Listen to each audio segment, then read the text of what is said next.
thriller movies, or anything to go by, there are more CIA agents going rogue that you can shake a shitty stick at.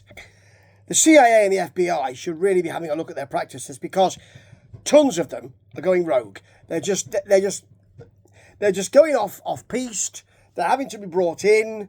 They're having to be chased and stalked down by their own teams.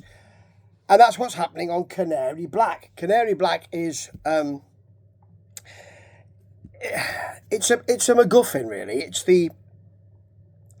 It's a program which the CIA have kept on their own operatives, and I think others, mainly their own, who I kind of lost interest in this because it's not really important, even though it's called Canary Black. So they've kept this dossier, this virtual dossier, on their own agents, all containing things that they could be blackmailed on. So, that sort of, he goes to a rubber room and then dresses up as, I don't know, Dolly Parton. He likes to make cream buns on his day off. He's interested in wrestling. Bloody hell. Things like that. So it sounds like the kind of thing that you would not really want to publicise. So you don't really want to create a program about it. You probably want to know, if you're the CIA director, who in your team has got predilections that could be used against them, and then probably remember it. Not write it on a big piece of paper saying, "Don't read this, secrets about your colleagues and co-workers" on it in big letters. Who want that? Or to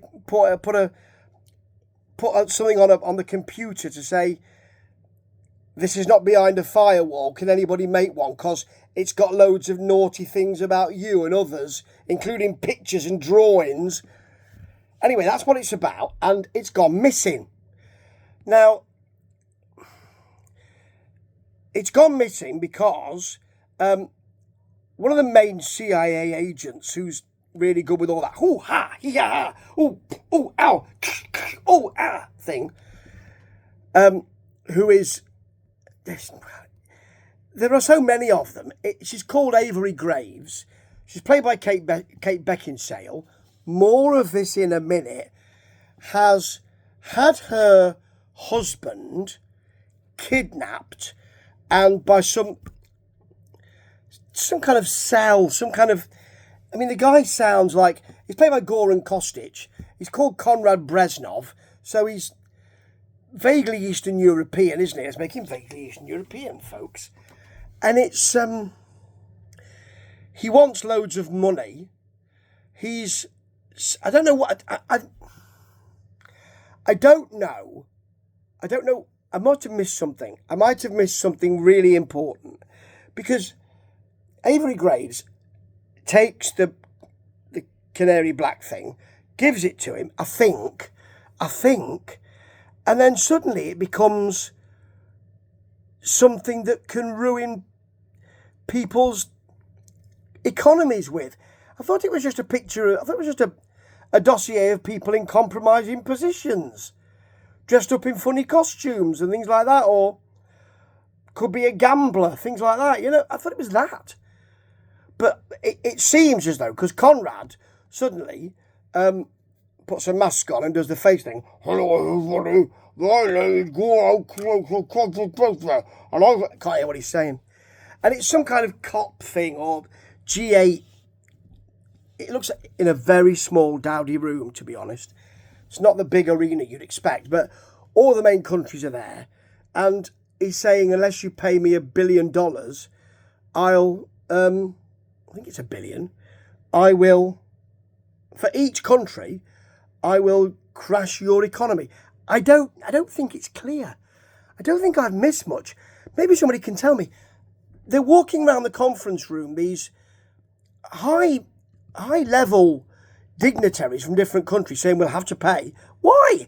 Because somebody says, if you don't pay, I'll crash your economy. Well, hang on a minute. Who are you? Who are you, Conrad? Don't know who you are. Why is this Conrad bloke with a funny mask like that? It doesn't even sound... It sounds ridiculous. So why would I think I must pay $1 million or $1 billion because it could crash my... Why? Anyway, she's done it so that... And obviously, a CIA team are chasing her. Apart from her friend, played by Ray Stevenson, very nicely bearded. It's much more precise, Windy Pop, than mine. It doesn't get this, of course. So Ray Stevenson plays him with a kind of affable nature, and he's called Jarvis Headland. Jarvis Headland? I mean, he's a CIA kind of operative. He's not... Jarvis Headland?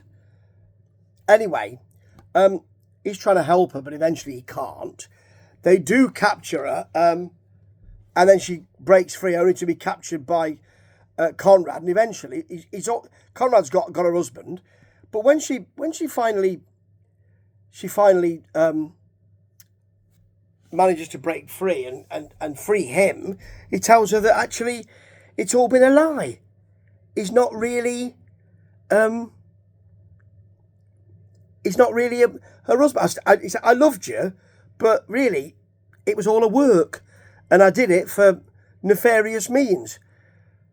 Well, I've had all these people killed and stolen this Canary file, which has got pictures of compromising positions and also could ruin people's economies, and you're telling me that it was all a bit of a... Well, that makes me look a bit stupid, doesn't it? That's what Avery Graves should be saying. And the thing is that she's supposed to be a kind of... we've got those kind of John Wick and, and all that kind of... The Bourne conspiracy, the Bourne peanut butter sandwich, and all that, and they're supposed to be big karate and kung fu and jiu-jitsu and MMA and all those fighters. You get a lot of that, don't you? And you need to have a certain kind of style for that. And I never realised that until I saw Kate Beckinsale playing Avery Graves. Because she's not suited for this. It's not her... She doesn't seem to have that kind of athleticism. Well, she does. I mean, she's athletic enough, but she doesn't seem to have that kind of athleticism with charisma. That sort of, well, I could do this all day, and therefore I can smile at you while I'm doing it. It all seems like a bit of a labour for her. She's generally doesn't seem smart in her performance, doesn't seem as though she's kind of on top of things.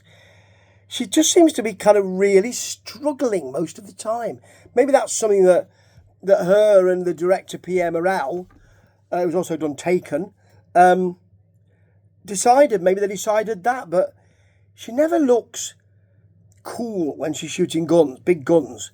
Never looks cool when she's fighting people. She does all that, and it's there and it works. But you don't think, oh, that's really cool. I like the way they did that. And they need to up their game a bit, And Michael Brandon plays the president, by the way. So, I don't know. I just think it's made for Amazon Prime. It's confused. You can't really just say, we'll put some plot down and there'll be holes in it. There might not be. I might have missed something. But it seems to me that there are holes in it and we'll just leave it. I suppose you can. Maybe people will, like me, will watch it. But it just seems as though I missed something. Did I go to sleep for half an hour? I mean, there are no good performances in this. There are performances that are okay. Yeah, they're all right, but there's nothing special. There's nothing that makes you say, that's an interesting choice. Because generally the choices are exactly what you might expect. Well, it's out of the manual of thrillers in it. And it's not... Kate Beckinsale's not well cast. I'm not making any comments about her because I think she's great, but she's not well cast in this. And when she's labouring as Avery Graves, you feel that the whole film is labouring. It also doesn't look very expensive. You can CGI all that kind of, we're in Miami, now we're in Dubai. You could CGI that, but they don't bother. It's all It's all houses and warehouses. So it's all right, but there's not really much point. Canary black is just not enough. It doesn't fly. And for a film called Canary Black, it really should. Ta-ta.